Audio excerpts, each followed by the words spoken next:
I have never paid over $500 for a phone. My first time in my lifetime, and I tell you, I'm taking it back to get a $35 phone. Right. I know.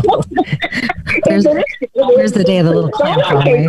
I said, it is a personification of Big Brother. Yes, it is. I'm taking it back to get a 35. It thinks it owns me.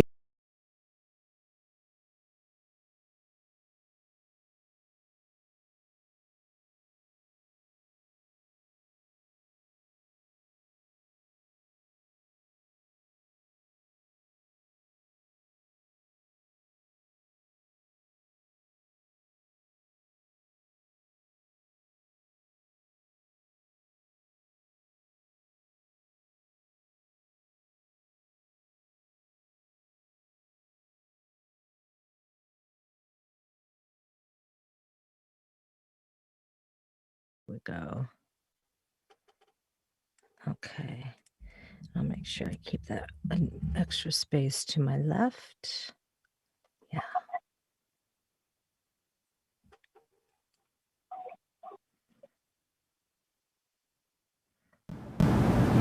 Happy Wednesday, Happy Wednesday, Solminod community.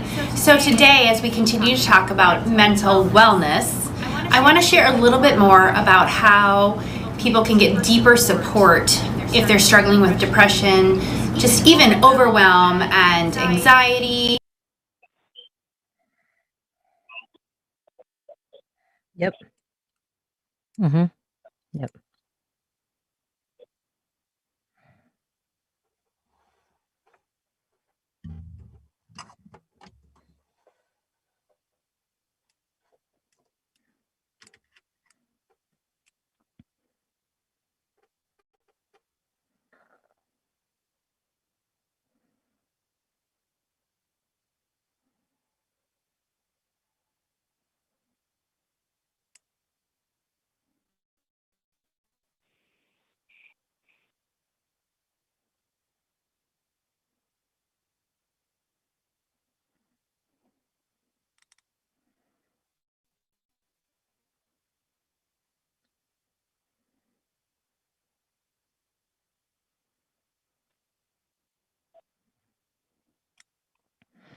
All right, sounds good. Thank you.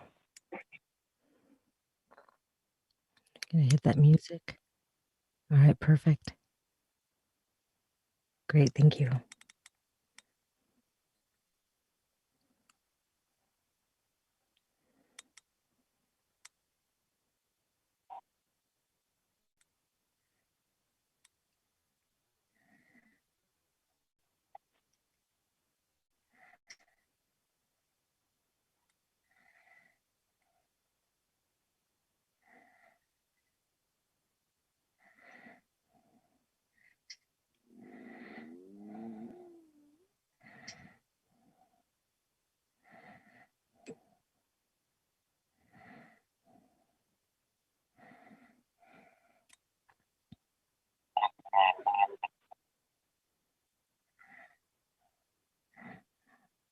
Great, thank you.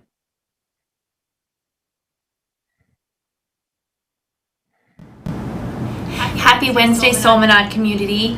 So today, as we continue to talk about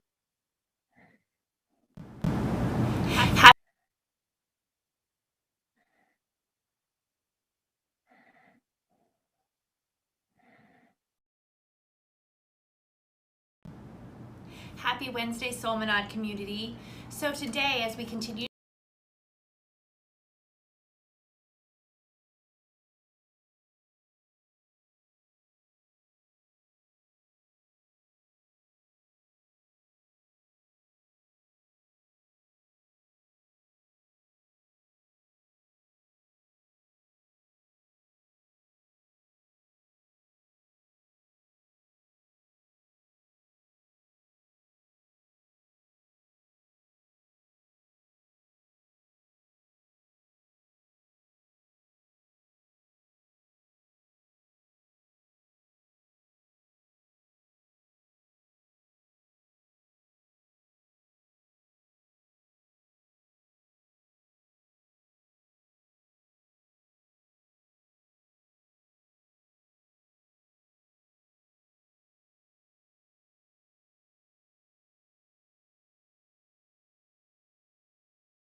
Happy Wednesday, Solminod community.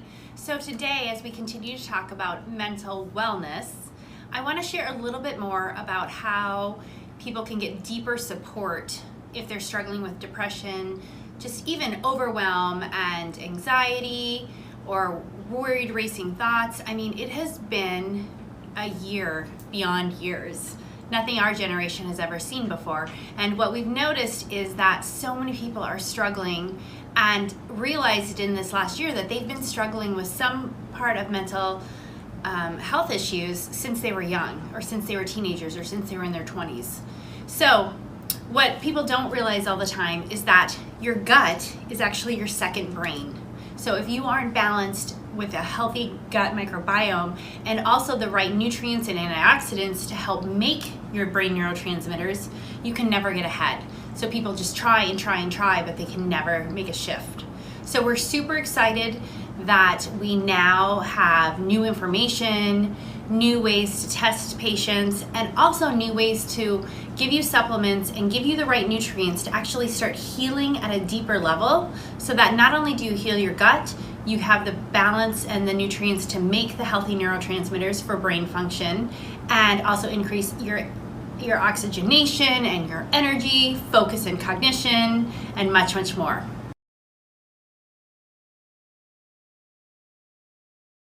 For sharing that with us. Okay, let me see what I have going on here on my screen, you guys. Bear with me.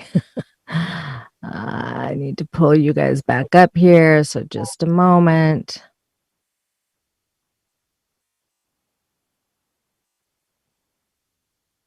Bear with me here. Dr. Carey is always coming with such great tips. So, and you know, I've heard that before, and I it's so true.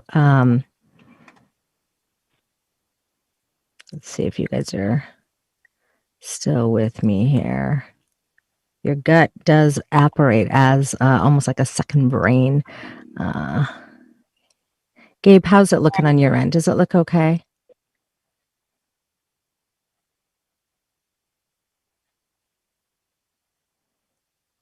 Does it look all right, Gabe?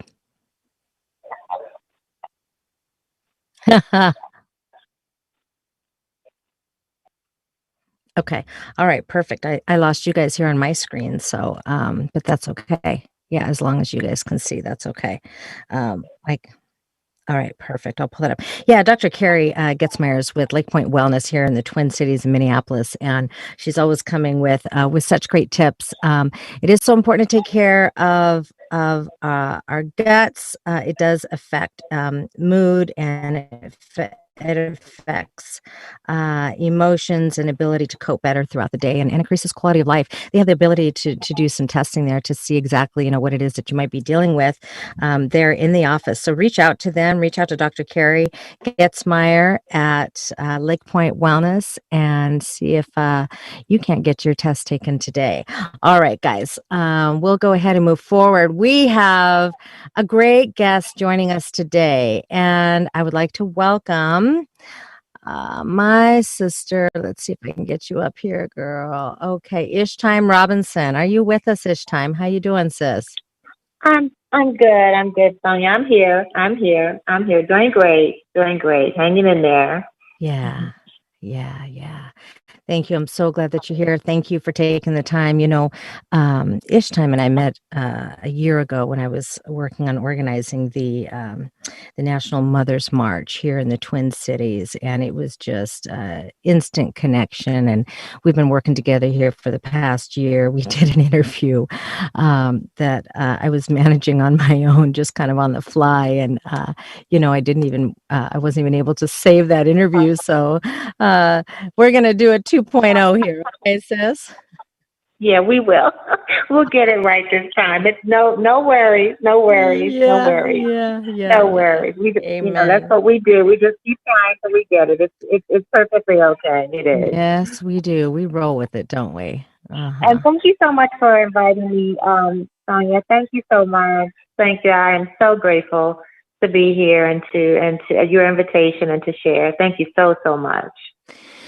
Yeah, it's important. Your message is important. The work that you're doing is important. And I'll get into the work just a little bit, but I just want to share with our viewers from your heart, from my heart, and hopefully tapping into the compassion in their hearts, why it is you've been doing this work for Every Case Matters here for years. Can you share with us some of your background and your experience with the trauma and the loss that you personally have experienced in your life?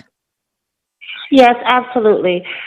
Okay, so in 2009, August of 2009, I lost my oldest son, Jason Dixon, to multiple forms of violence, hospital negligence, and um, community violence and family violence. And that was in 2009, August of 2009. And so as I was trying to process his death, which was quite shocking and overwhelming, my firstborn, I basically took me about four to 6 months to just really get moving again. And so the day that I finally got myself together, I was in Dallas, Texas, visiting my mom, and my daughter, my youngest daughter, was grieving so badly. So I had actually just transported her there and put her in a college there. And so on that very day that I was actually, which was March the 4th, 2010, about 6 months or a little more later, I actually put Jason's Facebook page up where I was talking about his case and asking for support and asking for help. And on that very day, I got a phone call that my daughter was dead, which was a little over 6 months later. Aja Dixon was murdered in Corsicana, Texas on March the 4th, 2010. And so at that point in my life, having now lost two children, I was at a place of total disbelief, total just out of it. And I am, as you know, Sonya, I'm clergy also. And so I stood in the middle of the room once I heard the news that Aja had been murdered, and I just fell apart. I fell to the floor. I collapsed. And I asked God, well, what do I do now? This was the day I was asking for support to help fight Jason's case. And now my daughter, my only daughter, my youngest child, is dead also. And it was in that moment, it was like lightning, where the Holy Spirit just entered my heart, and this light bulb came on, and it said, this voice said, you have to fight, you can't pick and choose right now. You have to fight for both of them. You have to fight for, and not only that, but you have to fight for everyone, because in that moment, it just hit me. They're killing our kids. I mean, they're killing our family members, this system, this life, this world. I mean, they're killing our kids.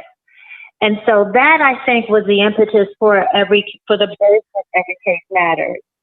There was really no child that I could focus on in that split second anymore. Now it was a unilateral fight, a comprehensive fight involving every member of my family and every other family that I came in contact with. And so from that point, I connected with other families. I went to Rise Up October in New York City. I met with a lot of families. And really from that part of my journey, moving forward, and I always say there is no forward, Every Case Matters was born out of my own multiple loss of both of my children. Yeah. It's just unfathomable. It's it's a walk I've never walked. It's a walk most have never walked, and it pierces my heart. It's just so tragic, sis. You had released this here on Mother's Day. You said my loved ones matter too. And you said here, when you lose a child or a loved one, the pain is indescribable. When you lose more than one child, the agony is unfathomable. You said, for me, my entire essence has been hijacked by disbelief. This is the reason I do Every Case Matters, because every single victim deserves justice. Every single family deserves intervention, support, love, and restoration. Every loved one we lose has the right to life, liberty, dignity, validation, and justice. There is no pecking order in heaven. and there should never be one on earth. And you said the word that God gave you in that moment of disbelief, like you were just describing, was you don't get to pick and choose who you fight for. Every child, every loved one matters. We are all God's children. We are all valued. We are all loved by our Creator, and every single one of us deserves justice. Every single one of us is a child of God. Every case matters.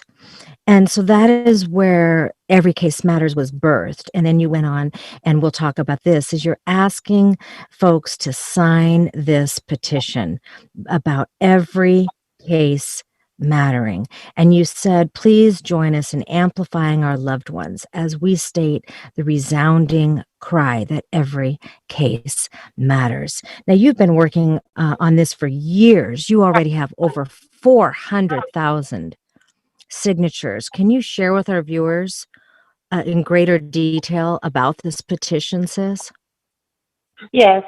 Okay. So about 7, almost 8 years ago, as I had previously stated, I met a number of families at Rise Up October, and this was really at the point where Every Case Matters was born formally. So in an effort to fight from a comprehensive perspective, I just felt it was imperative that we, when I say we, I mean the families that I had met, and also the call that God I thought had placed upon my life, that there be something that basically fights for every case, for every individual, for every victim. So I met a lot of people on Capitol Hill, and I met a lot of people through my journey, of trying to gain justice for Aja. And one of the things that I noticed in my quest to gain justice for Aja and Jasana to some extent was that because there were no cameras rolling during the time of their deaths, and because the media did not show up during the time of especially Aja's death, Aja died 68 miles from where Sandra Bland was murdered, and no camera showed up. Nobody cared. And this is before BLM. So we didn't get any traction. And because we didn't get it, and because the cameras didn't show up, and because the story basically at that point, was basically a story that was shared by me through word of mouth, nobody valued the case. Nobody valued our fight. Nobody supported us in either one of the deaths of my children. And so I felt in my heart that there was a need to get justice for your loved one, regardless of whether or not society or the media or any other entity outside of the family system supported that fight and that quest. Yeah. And it just turned in my spirit. How can I broach this from a communal perspective? Every last one of these victims deserves justice. So you mean to tell me if the cameras don't show up, if I don't know how to get online and spread this story like wildfire? Remember, when you lose one child, it's unbelievable, but 2 children, you're out of it. You're like the Walking Dead. You don't know where to start this fight from. Yeah. Just don't. So my whole position was, why do I need to play plantation politics in this fight? Why isn't it that every last one of us matters? Why? Mm-hmm. And so that's when I basically wrote this petition where I framed it from a perspective that every case, every loved one, every individual that is murdered at the hands of law enforcement deserves justice. Whether the cameras are rolling, whether the community becomes my friend or not, whether politicians buy into this, whether I receive support from individuals that know me or don't know me, that like me or don't like me. Hey, my kid, my loved one was murdered. They have value. And not only mine, but all of these other individuals that are being murdered deserve justice. And so that's where the petition was born. And that's the reason it was born. And I called together a number of families in the city of Baltimore. We got together behind this petition. We delivered the first petition at DOJ with, I think it was probably 125,000 signatures at that time. And it just grew every year from that point. And we've been doing it for about 7 or 8 years. And so that's basically the space that this petition was birthed from, and the reason behind it. And I want to just stress this. My whole position is, and I also say link all cases. And what I mean by that is this is an egregious attack upon Black and brown lives, period.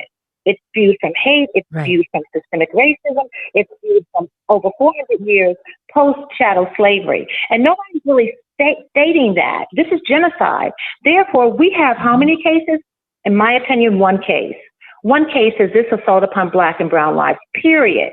And subsequently, then that case needs to be opened, and that case needs to be redressed, and that case needs to be fought for. And that encompasses everyone, every last victim that has fallen, that has lost their life, or whose life has been stolen by law enforcement while in their custody or contact. It has nothing to do, fighting for each other has nothing to do with individual popularity, high profile, low profile cases, you liking me liking you, the cameras, the media courting my case, none of that.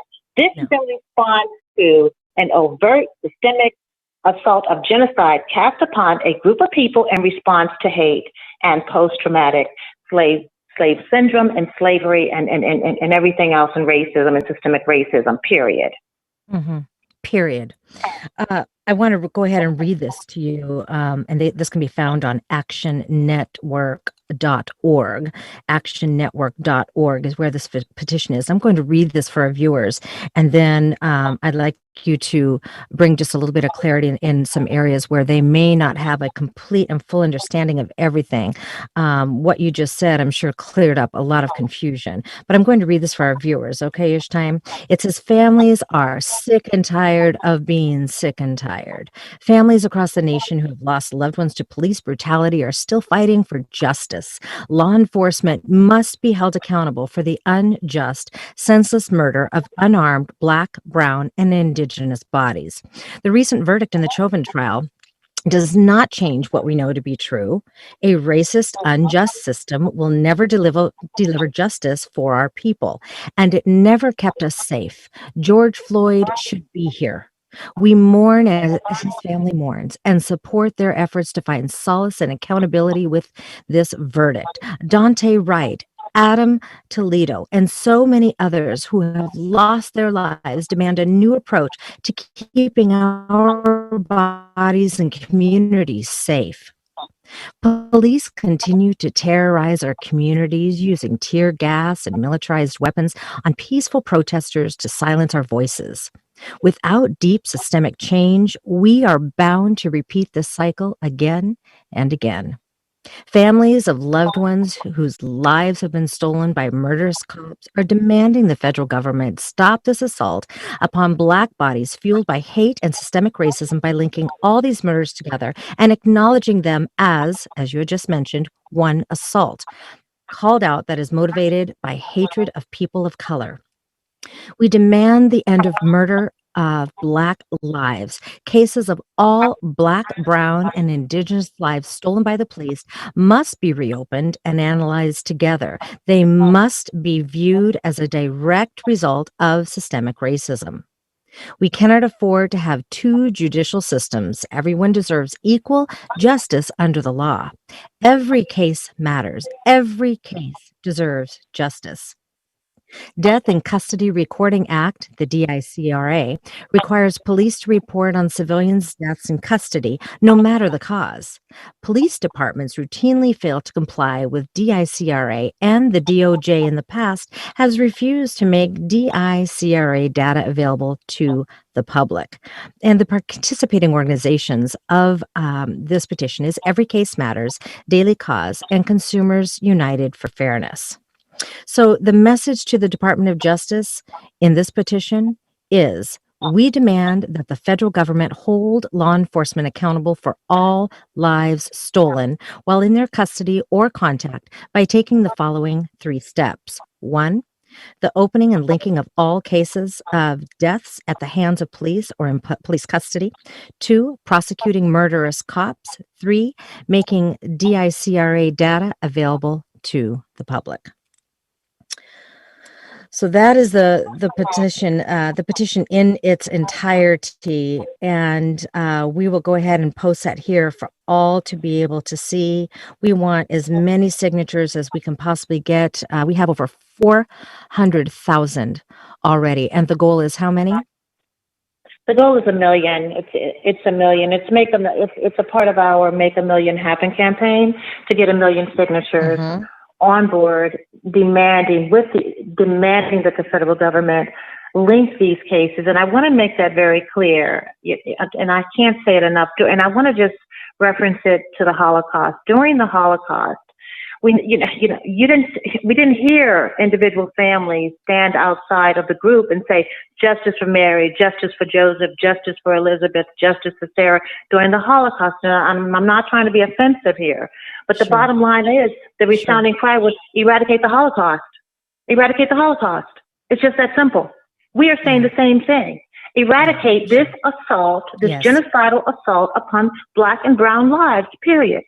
Which is why I am not a proponent of basically hashtags and amplifying individual names, because this assault is upon the group.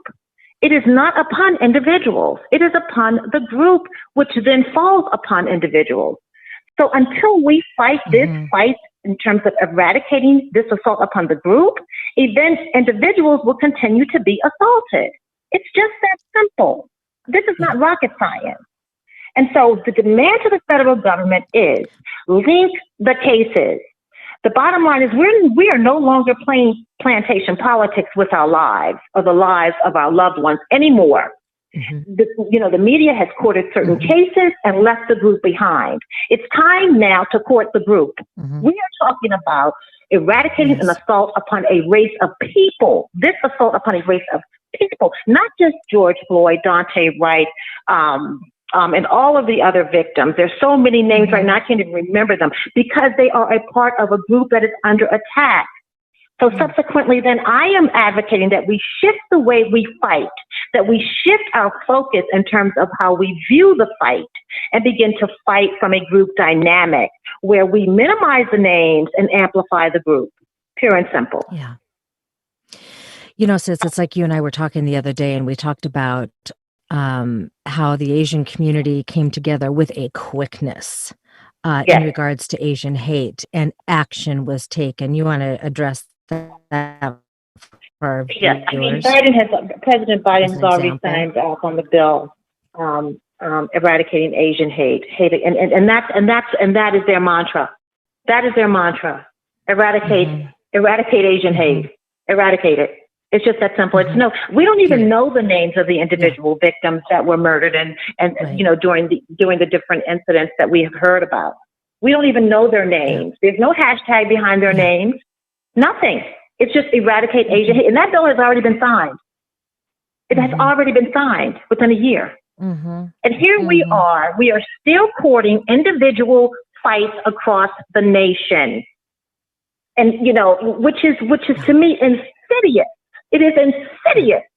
And I am not saying do not fight for your loved one. I have said that over and over again. That is not what I am saying. What I am saying is we have to come together and unite and fight for the group. That is what I'm saying. Yes. Yes. Together we can, together we will. Being unified is so important, and not standing for second best, just coming together and just demanding these changes. We won't get into details right now, but you've been a key player in writing up multiple bills and presenting them there to the DOJ. So, you've been right there on the front lines. This is a work you've been doing for over 8 years, and you're coming with a wealth of wisdom and a wealth of experience. And so I want our viewers to hear what Ishtyme is saying to you. It is so important that we come together in a unified force to present to our government, to our leadership, and saying, no more, we will not stand for this racism in America any longer. Absolutely. These laws need to be changed. The one thing I want to say, Sonya, is that I have, my vision. I have a vision of us all coming together and participating in the same way the Jewish community did in terms of fighting for the eradication of this. When the cameras show up, no one person speaks. It's all of us or none of us. Yeah. We're all silent. Unless you're willing to speak to every last one of us and amplify the names of every last one of our children, collectively, we have nothing to say. Because the message we are sending you right now is we are no longer playing plantation politics with our lives as a race of people. You're not going to court our narcissism. You're not going to court, our gaslighting tendencies coming out of chattel slavery and being socialized by a system that hates us and has taught us to hate each other. You're not doing that any longer. We've wised up. The bottom line is it's all of us or none of us. And when those cameras come, what is our platform? It infuriates me when I hear some activists or individuals say, this is my platform. You don't have a platform. The graveyard is the platform. And guess what? Every last one of our loved ones in their grave has equity in the kingdom of heaven. So therefore, we're not courting salacious media whores or, individuals that are trying to pit us against each other right now. All of our loved ones have been assaulted. Every last one of us is hurting. And unless you are willing to court and also the reality and print the reality that we are calling for justice for all of us or none of us, we have nothing to say to you. It's just that simple. That's the vision that I have of this fight. And that's the vision that I have that I really believe will be required for us to win and end this assault upon our people. The goal is to end it, not create a platform from it. Right. End it once and for all. Yes. End it. Not create a platform from it, family. End it. It's just that simple. Yes, it is. There's one of the component that you and I have discussed, both being clergy. We have discussed this in length over the last year, and I just want to spend just a couple minutes on this, sis. But there is a key component. I mean, speaking about platforms and spheres of influence, and that is those of clergy. That is the church. And what would your petition be, your cry be to the church in America in regards to the response to this racism here in America? Oh, that's a big one, sis. Now you put me where it hurts because you know my story. I mean, either step up and do the work, or shut the doors, because I think that's what it's really about at the end of the day. Either step up and do the work or shut the doors. This is another institution that has functioned from a narcissistic perspective. Profiting from the pain of the masses. And either get up and make this happen systemically in terms of tearing down these systems that seek to devour us. 400 years after the first slave ship landed in Boston. I mean, come on, either step up and challenge these systems that are benefiting from our demise, or shut your doors because you're ineffective. You're not doing anything. Yeah, you're part of the problem. Be not lukewarm. Be either hot or cold. Get off the fence, right? Exactly. Hot or cold, get off the fence. But I mean, we have a church who has been a key player in our demise since the inception of chattel slavery. I mean, the church sits right up at the slave castles in Ghana. The church is right. Was right on top of those slave castles, condoning this horror and nightmare upon us. And so the church has a demonic history. It's intertwined in our in this assault and in our demise and on all of the economic sustenance that has come from it globally. And so therefore, yes, it is guilty as charged. Yeah. Divest from your coffers or shut your doors. Because where is the outcry, and where is the speaking out of truly what God was about? Because we serve a God of justice, and is that not what is supposed to be preached from the pulpit and from the leadership? So we need those churches to rise up and to say enough and speak the truth, walk the truth in love, share the truth, preach the truth in love, and stop being apathetic and enabling this behavior, because we have racists that are behind pulpits. We have racists that are filling those pews. We have racists that are leading Bible study groups, men's and women's, across this nation. And we need the church to rise up collectively and say, no more. If we truly are going to be, speaking to the Christian faith, if we truly are going to be Bible believing, Bible preaching churches, then do just that and speak and share and preach that truth. Indeed, absolutely, indeed. We can't say it enough. We cannot say it enough. Divest from your misogyny, divest from your self-interest, divest. Well, go without, fast, pray, for real. Give give all of your sustenance to the poor.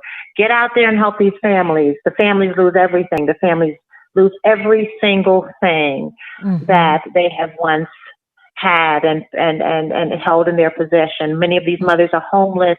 Many of the siblings are also homeless. They suffer from mental health and spiritual breakdowns that no one knows about or cares about.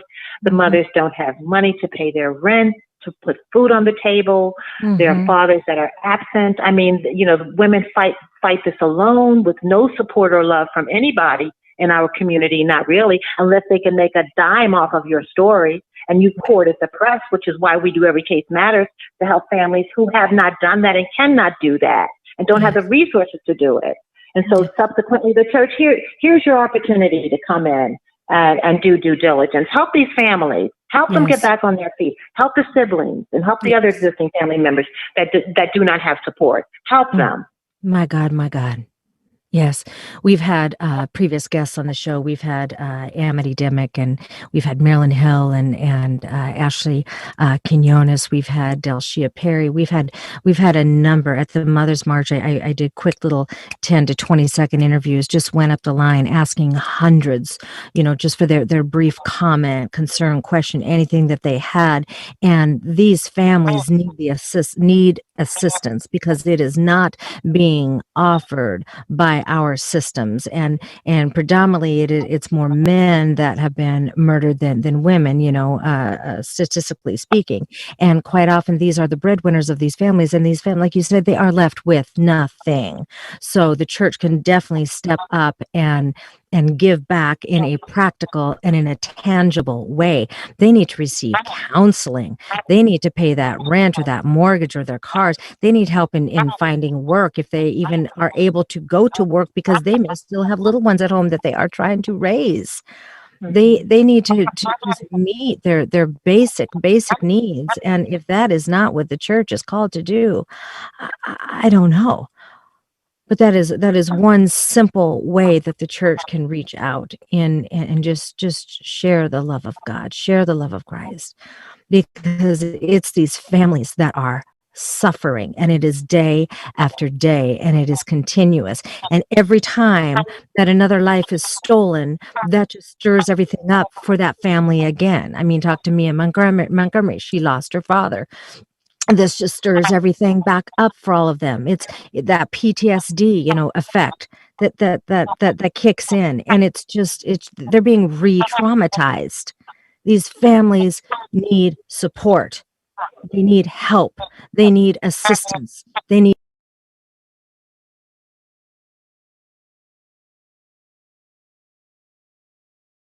How can we help? Absolutely, sis. And that should be every church in every nook and cranny of this country. Every nook and cranny of this country, every single church on every corner needs to be at a family's door. Every single church, every one of them, assisting these families. Yes, these aren't a few dozen. And these aren't a few dozen families like you and I were talking about the other day. I mean, at this point in 402 years, we're talking about millions of lives here, literally, that have been stolen. Millions.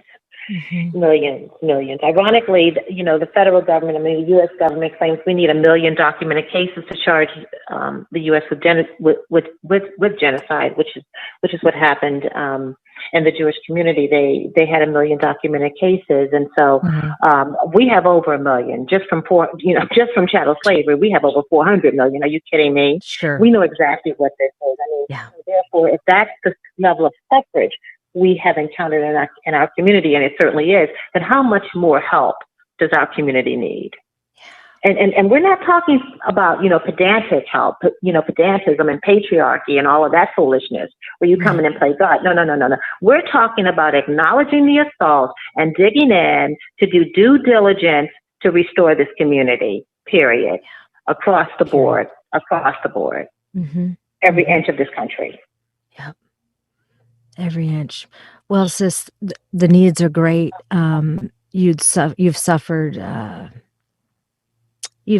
so much. You've suffered so much loss that most would never have, and we certainly don't hope that anybody would, and losing both of your children. And I know that with, God just guiding you and ministering to your heart and just strengthening you and equipping you, that is how you have been able to forge forward with such power and anointing and strength. And I thank you for the work that you're doing. My heart goes out to you, that.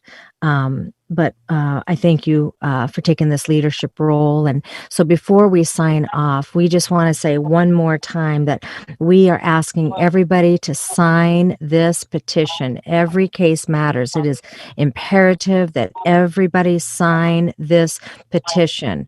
Post it out on your social media, get it out there on TikTok and Instagram and Twitter and Facebook and YouTube and in your live speaking out and your shows, whatever it is that you're doing, your podcasts, wherever your sphere of influence is, get this petition out there because we need to see that change and we need to see it now. We cannot lose another life. People are sick and tired of being sick and tired. You remember I had my guest and friend Gary Hines on here, and that is the theme song of the movement.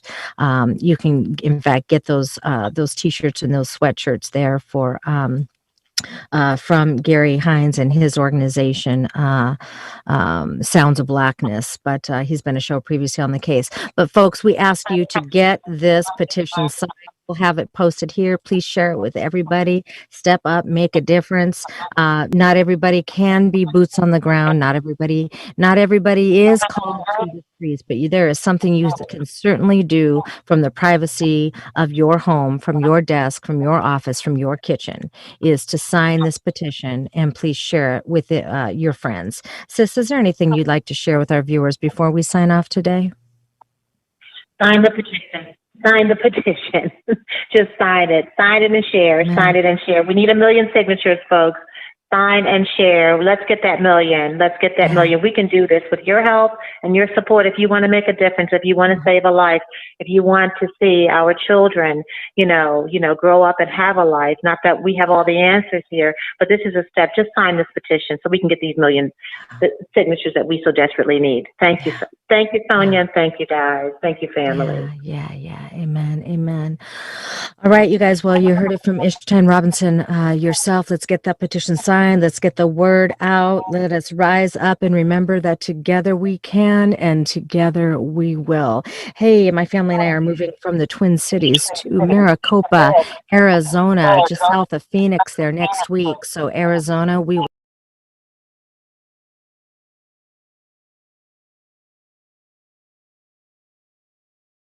put your hands to do. Until next time. Ciao.